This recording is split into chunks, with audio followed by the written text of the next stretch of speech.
पुर्तगाल की कंपनी जिसने गोवा को अपना सेंटर बनाया। अब उनमें लूट खसोट और इसका भारत पर मालिकाना हक जताने के लिए आपस में संघर्ष होता है। आपस में संघर्ष होता है। पुर्तगाल को छोड़ के डच, हॉलैंड वाले और फ्रांसीसी ये मुकाबले से बाहर हो गए और उनकी साम्राज्य खत्म हो गई। उसके बाद में ईस्ट इंडिया कंपनी की स्थापना हुई। वेल्सली आया, वारेन हेस्टिंग्स आया, काफी आए और उन्होंने बक्सर वगैरह का युद्ध, कभी किसी से सिंधी करना, किसी से युद्ध करना, ये पॉलिसी अपनाई। सिंधी किससे करते थे? जो बल्ला बल के बदले में देश को बेचने के लिए तैयार थे, उन लोगों से वो सिंधी करते थे। जो देश की रक्षा के लिए आत्म बलिदान के लिए तैयार थे, उनसे वो युद्ध करते थे। लेकिन सेना भी भारत की और मरने वाले भी भारत की। दोस्तों, उसके बाद में मैं आपको उस पर ड्राई क्लीनर का एड्रेस लिखा हुआ था। तो ड्राई क्लीनर ने सारी बातें दे दी और वो पकड़े गए। उसके बाद में हिंदुस्तान रिपब्लिक एसोसिएशन अमेरिका में जो बड़ी थी, चौधरी अफजाल ने जिसकी स्थापना की थी, वो भारत हिंदुस्तान पाकिस्तान बनेगा। साथियों, मौजन बेगम ने कहा कि एक कांटा निकाल दे गांधी का ताकि दो टुकड़े हो जाए। साथियों, महात्मा गांधी मरे थे उस समय आपको मालूम है कि बंदूक की गोली लगी थी, राइफल की गोली नहीं थी। उसकी इंक्वायरी मथुरा में हुई और नेताजी सुभाष चंद्र बोस खड़े थे, पीछे मौसम बेगम खड़ी थी। उसने कहा कहते नाथूराम गोडसे ने मारा। साथियों, ये कांग्रेस है। बलि का बकरा कोई खावे, कोई कुटी से सूर खावे फायदा, फायदा कुटी से सूर खावे। साथियों, अब मैं आपको ये बता देता हूँ, जिस समय बादलों के अंदर धुआं उठेगा, पंख छूटेंगे, उस समय समझ लेना कि अब नेताजी आ गए। हम इस सरकार, इस भ्रष्टाचारी सरकार से माफी नहीं मांगते। हम ताकत रखते हैं इनकलाब जिंदाबाद की। हम क्रांतिकारी है, दे दो। अरे 15 अगस्त माफी क्या दे दो। अगर तुमको डर है नेताजी का, कुर्सी छोड़ के चले जाओ, नेताजी के लिए खाली कर दो। नहीं, हम क्रांतिकारी है। हम हमारी हिम्मत से लड़ना चाहते, हम भीख नहीं मांगते। साथियों, मैं बीमार हूँ, बहुत सी बात बताना चाहता था, परंतु मेरे 250 शुगर हो गई, इसलिए जय हिंद।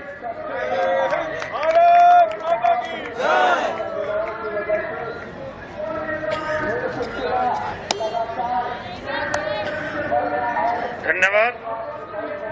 बहुत ही थोड़े शब्दों में अपनी वाणी को विराम दिया और कुछ अलग बताया। अब मैं चाहूंगा दीपक जी बीकानेर से,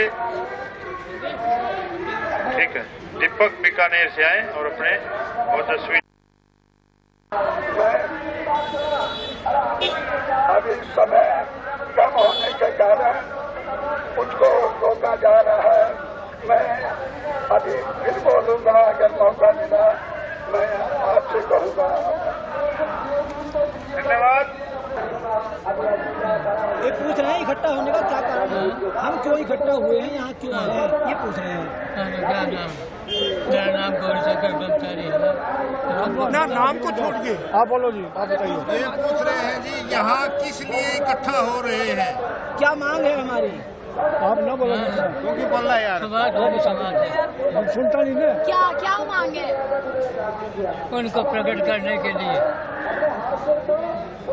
सुभाष को प्रकट करने के लिए यहाँ एकत्रित हुए हैं। हमारे मोहन से मिल के आए थे यहाँ चीन में, रूस में, अभी गए थे मिलने के लिए।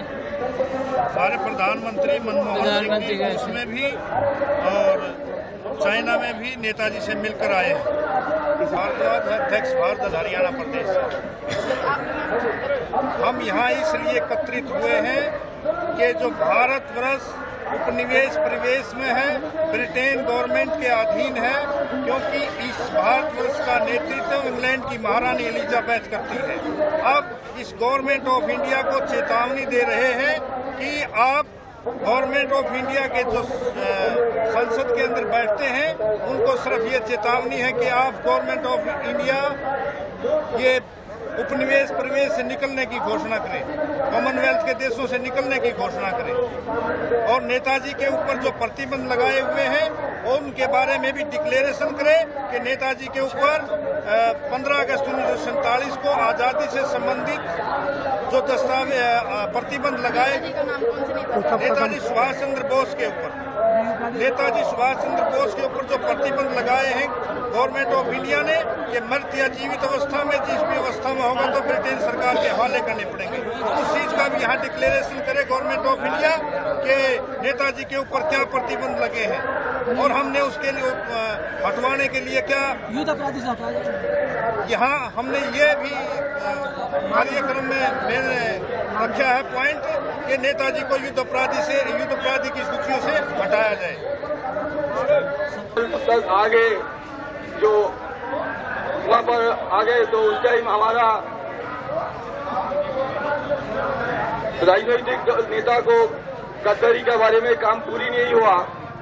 उसी टाइम जो मैंने उसी टाइम बताया जो नेताजी आएगा तो उनको मैं तलवार बुलेट देके सैल्यूट दूंगा, ये था उनका काम। उसी टाइम बताया नेताजी का साथ भारत सीमांत में 3 बार मुलाकात हुआ और नेताजी अखंड भारत में आएगा। हमें करना पड़ेगा और हमारा कर्तव्य होता है कि राष्ट्रीय अखंडता को बनाए रखने के लिए हमें काम करना चाहिए। नेताजी को लाने में ये बाधक है, ये नहीं चाहते नेताजी है, नहीं होने दिया जाएगा। ये षड्यंत्र है, हुआ आ रही है षड्यंत्र की। सुभाष भारद्वाज जल्दी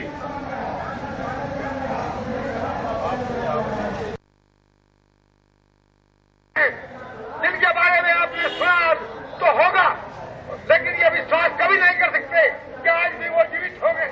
ज्यादा इसलिए था कि आप मणिपुर की तरफ से मत जाओ। अब अफगान जो पहले से ही अपने इन्होंने गद्दार शामिल कर रखे थे, जिसके अंदर जिनका नेतृत्व शाहनवाज करता था, उसने गद्दारी की और गद्दारी करने के बाद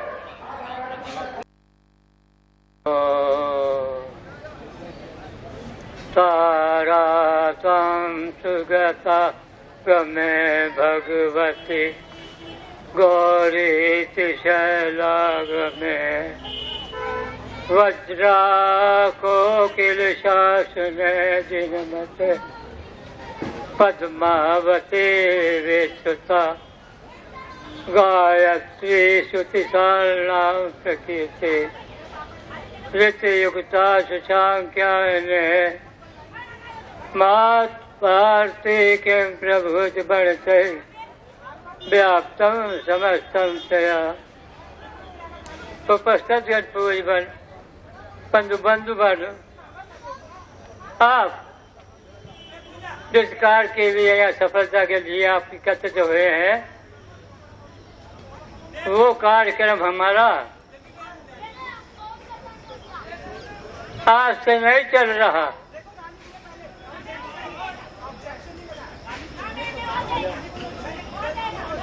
भारत की आजादी को,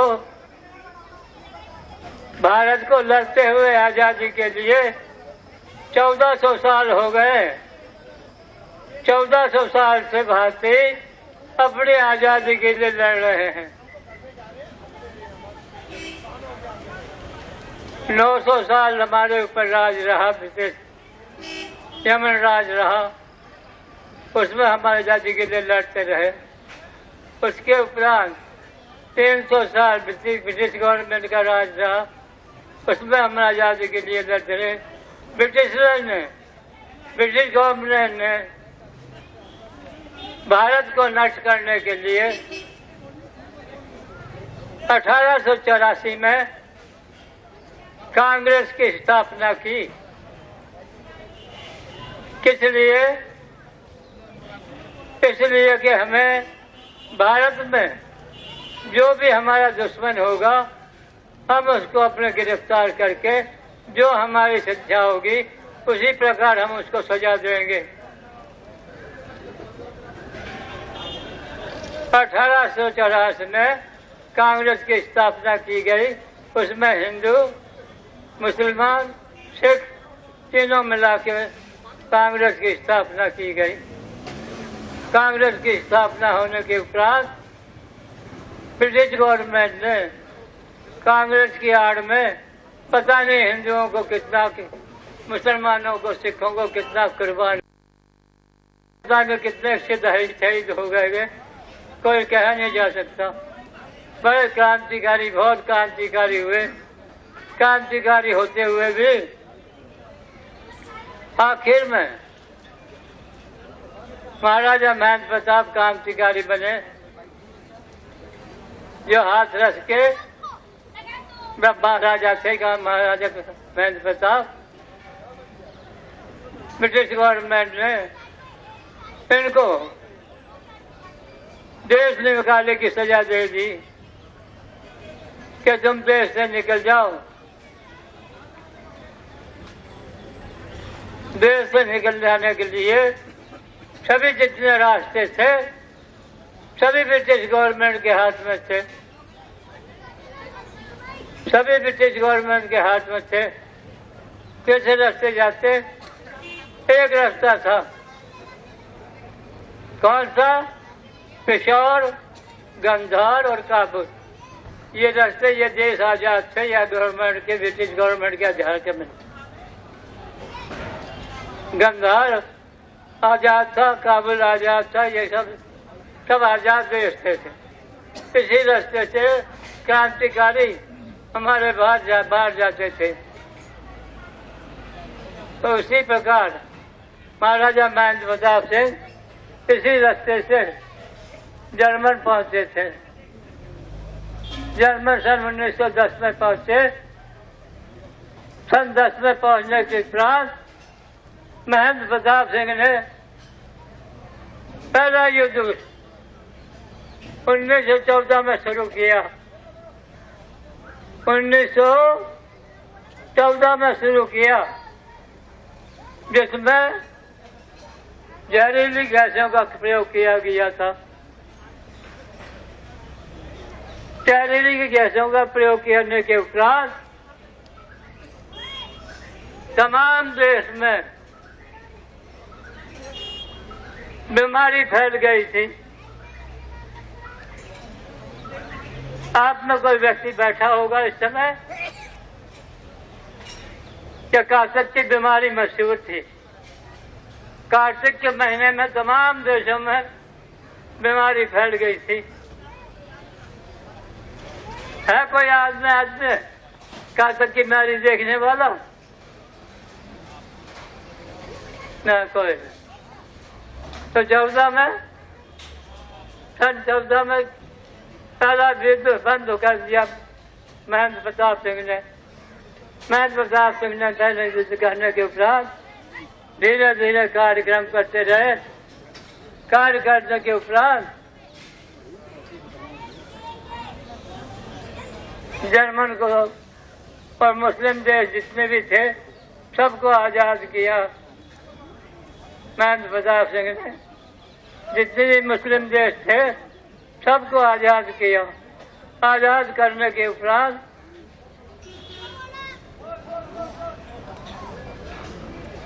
सन 41 में सुभाष बाहर गया। बाहर फॉरवर्ड ब्लॉक के ने पिशौर के रास्ते, पिशौर के गंधार के रास्ते, काबुल के रास्ते जर्मन में पहुंचा दिया। महेंद्र प्रताप ने कहा कि आने दो सुभाष को। आने के उपरांत विचार मिले। विचार मिलने के उपरांत जितने भी राष्ट्र मिले थे करने के उपरांत भारत का नंबर आया था। भारत का नंबर जब आया, रास बिहारी बोस ने मांग मांगी कि मुझे सुभाष दे दिया जाए, मुझे सुभाष दे दिया जाए। राजा महेंद्र प्रताप ने कहा सुभाष को कि जापान रास बिहारी बोस तुम्हारी मांग मांगता है, क्या किया जाए? रास्ता कोई का जाने के काबिल नहीं, कोई रास्ता नहीं है। क्यों? आकाश में ब्रिटिश गवर्नमेंट के जहाज घूम रहे हैं, समुद्र में ब्रिटिश गवर्नमेंट के स्टीमर घूम रहे हैं, समुद्र के अंदर पनडुब्बियां ब्रिटिश गवर्नमेंट में घूम रही है, कहीं भी रास्ता जाने का करेंगे। सुभाष ने कहा कुछ भी हो, किसी रास्ते भी हो, मुझे जाना होगा, जरूर जाना।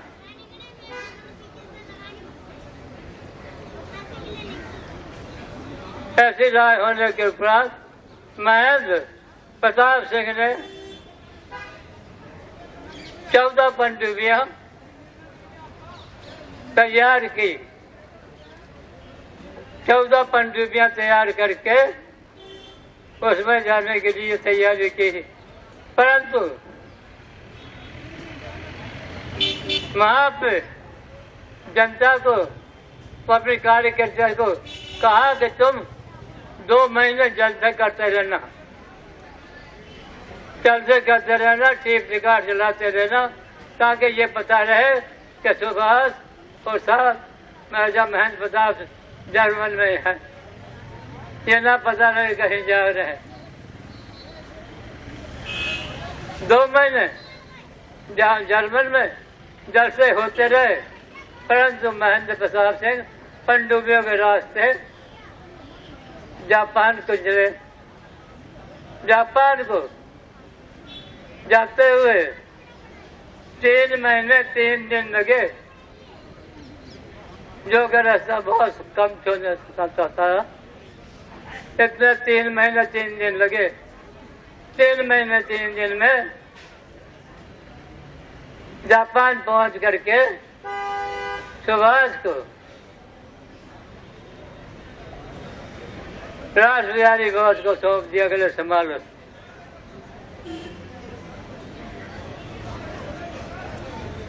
रास बिहारी बोस ने सुभाष को लेकर के जितने आजाद हिंद फौज की क्षमता थी, सभी फौज को एकत्र किया।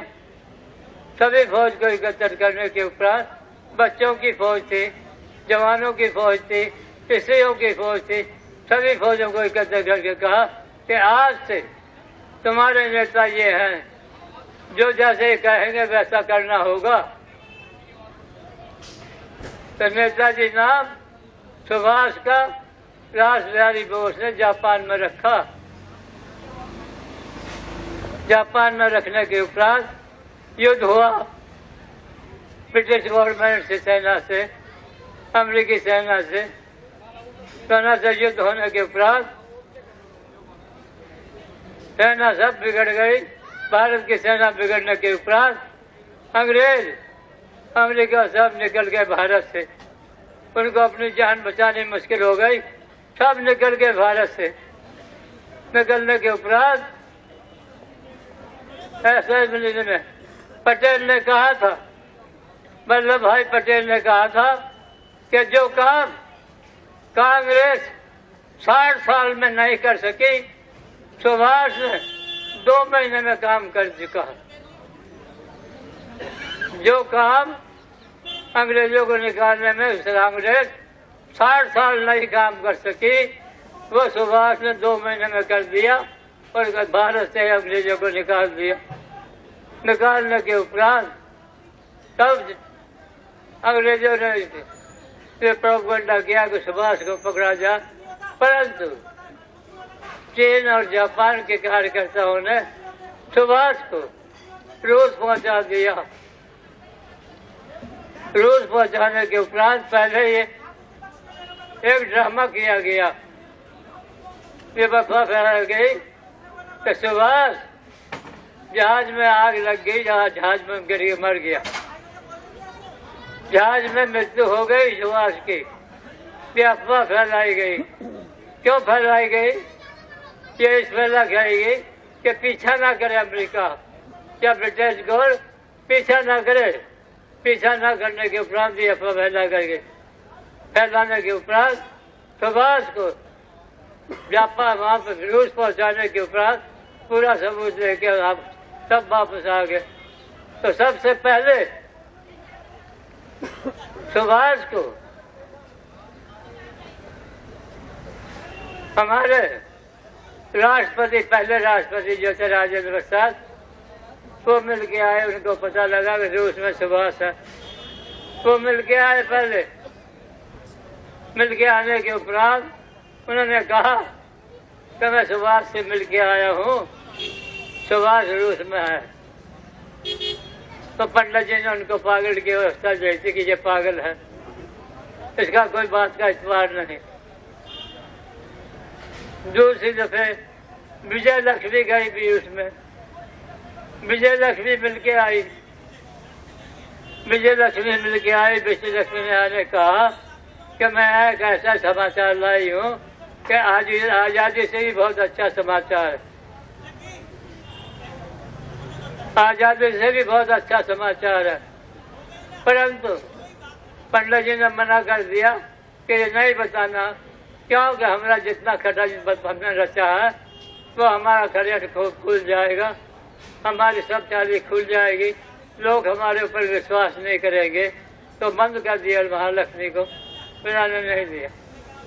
ना मिलने के उपरांत अनेक प्रकार से दुख दिया गया। अब भी सुभाष को जब अमेरिका ईरान के ऊपर हमला करने लगा था, ईरान के ऊपर हमला करने के उपरांत सुभाष ने मोर्चे को संभाल करके जापान रूस की सहायता दी, चीन की सहायता देके ईरान का मोर्चा साबित कर दिया और कर दिया, दिल को साबित कर दिया। करने के उपरांत अमेरिका घबरा गया। अमेरिका ने हमारे प्रधानमंत्री मनमोहन सिंह को कहा कि हमारा ईरान के साथ फैसला करवा दो। मनमोहन ने कहा कि हम फैसला किस बात का कराएं, हमने ईरान को ना तो पैसे की सहायता दी, ना फौज की सहायता दी, हमने कोई सहायता दी नहीं। ईरान हमारा कहना कैसे मानेगा? तो ईरान में पता लगा फौज में कि सुभाष ईरान में है, कमान संभाले हुए।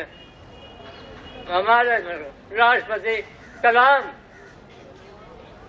राष्ट्रपति ईरान में गए। ईरान में जाने के उपरांत सुभाष से मिले ही नहीं, सिर्फ मिले ही नहीं, सुभाष को अपने साथ लाए। 2 दिन सुभाष राष्ट्रपति भवन में रहा भारत में। 2 दिन रहने के उपरांत भारत से गया। तो भारत में पता नहीं सुभाष ने क्या इनको कहा, उसी समय त्याग पत्र दे दिया। राष्ट्रपति के पद से राष्ट्रपति, जितने भी राष्ट्रपति बनने वाले थे सबने इस्तीफा दे दिया कि कोई नहीं इस बार राष्ट्रपति बने। आखिर में भारत सरकार को पाटिल को राष्ट्रपति बनाना पड़ा। पाटिल को राष्ट्रपति बनाने के उपरांत सुभाष ने रूस में मनमोहन को बुलाया। बुला के वहाँ मीटिंग हुई। ईरान के राष्ट्रपति, रूस के राष्ट्रपति, चीन के राष्ट्रपति और भारत के प्रधानमंत्री रूस में मीटिंग हुई कि तुम भारत अमेरिका के उपनिवेश में से निकलो, उपनिवेश में नहीं रखो, उपनिवेश का त्याग कर दो। परंतु मनमोहन सिंह ने कहा कि हमें आतंकवाद ज्यादा तंग करता है, इसलिए थोड़ी सी सहायता अमेरिका की लेनी पड़ती है। ये बात करके के मनमोहन आ गया। आने के उपरांत दूसरी दफे चीन में मनमोहन को और पाटिल को बुलाया। सुभाष ने वहाँ मीटिंग की। मीटिंग करने के उपरांत वहाँ से भी आ गए। आने के उपरांत कोई बात नहीं हुई। ना बात होने के उपरांत सुभाष ने अपने सेना को अरुणाचल में बढ़ा के बंगाल की खाड़ी तक पहुंचा दिया। उधर लद्दाख में, पाकिस्तान में, कश्मीर में पहुंचा दिया। अपने सेना को अपने सेना को पहुंचा दिया। अब पहुंचाने के उपरांत अभी मोहन सिंह को चीन में बुलाया सुभाष ने। बुला के ऊपर पता नहीं क्या बात होगी, क्या हमारे प्रधानमंत्री चीन में जाने वाले हैं, तो जाके क्या बात करेंगे, क्या नहीं बात करेंगे। कहने के बाद ये है कि जिस बात के लिए हम ललायत हैं, बहुत ललायत हैं, परंतु भारत के लिए, जनता के लिए मिलने के लिए सुभाष भी ललायत है। ललायत होने के उपरांत ये नहीं कह सकता मैं कि किस समय वो आ जाए, उसका आगमन किस वक्त हो जाए, किस समय आ जाए, किस समय नहीं आ जाए। आने के उपरांत आपको उसके उपरांत एक बात मैं आत्मकथा को पूछता हूँ, क्या आपने भारतवासियों ने या सुभाषवादियों ने उनके आने के, सुभाष के आने के लिए कौन सा स्टेट बनाया हुआ है? कोई स्टेट बनाई भारत के, भारत सुभाषवादी जितने भी व्यक्ति हैं, बंगाल में है या बिहार में है, हरियाणा में है, जितने भी बाकी सुधावा साथी हैं, सुभाष के आने के उपरांत कौन से स्टेट के ऊपर उसको खड़ा किया जाएगा, कौन सी वस्तु से उसकी स्वागत की जाएगी? आपके पास स्वागत करने के लिए उनकी कौन सी वस्तु आपके पास है, या आपके पास कौन सी स्टेज है कोई स्टेज आपने बनाई? कौन सी स्टेज बनाइएगा जहाँ वो खड़े होके आपका धन्यवाद करेंगे, या आप उसका धन्यवाद करेंगे? धन्यवाद करने के उपरांत भी अधिक समय नहीं है, थोड़ा ही समय है। मैं आपसे कह रहा हूँ, आपसे मैं कह रहा हूँ, सुभाष की तरफ से नहीं कह रहा हूँ, मैं अपनी तरफ से कह रहा हूँ।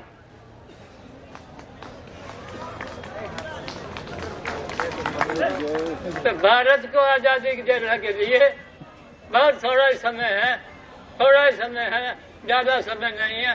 आप ये देखेंगे कि सुभाष ने क्या किया, क्या नहीं किया। बहुत जल्दी करने वाले सुभाष है, आजादी आपको मिलने वाली है। ये मेरी तरफ से मैं कह रहा हूँ तो बहुत जल्दी मैं आपको सुभाष से शंकर की, स्वामी गौरी शंकर की, नेताजी सुभाष चंद्र बोस, नेताजी सुभाष चंद्र बोस। हर हिटलर हर हिटलर स्वामी गौरी शंकर जी अवधूत, स्वामी गौरी शंकर जी अवधूत। बहुत समय नहीं है, थोड़ा ही समय है कि आप घबराइए नहीं। मैं अपनी तरफ से कहता हूँ कि आज़ादी आपको मिलना है, पर आज़ादी का फायदा अपना उठाया क्या? आपको थोड़ी थोड़ी आज़ादी मिली, अनधिकारी चेष्टा आप में हो गई, अनधिकारी चेष्टा आप में हो गई। जिस वस्तु से आपका अधिकार नहीं था उसके ऊपर आप अपना अधिकार जमाते हैं, आप अधिकार जमाते हैं। हमारे परिवार में, भारतवासियों के परिवार में अनधिकार चेष्टा हो गई। अनधिकार चेष्टा क्या? कि बाप बेटे को मारता है, बेटा बाप को कत्ल करता है, भाई भाई को कत्ल करता है। यह अधिकार चेष्टा है जिसके ऊपर अपना अधिकार नहीं, उसके ऊपर अधिकार करने के उपरांत आपस में विरोध हो रहा है। प्रत्येक घर में यह सब त्रास हो रहा होगा। इसका कारण क्या है? इसका कारण क्या है? इसमें विरोध क्यों हुआ? विरोध हुआ कि हमारा भोजन और पानी तमोगुण है। हमारा भोजन और हमारा पानी एक तमोगुण है। तमोगुणी आ गई हमारे को भोजन खाने में, पानी पीने में।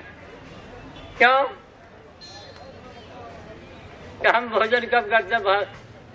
एक प्रांत नहीं, तमाम भारत में है। तमाम भारत में है। दिन के 3 बजे भोजन करते हैं। 2-3 बजे का भोजन है।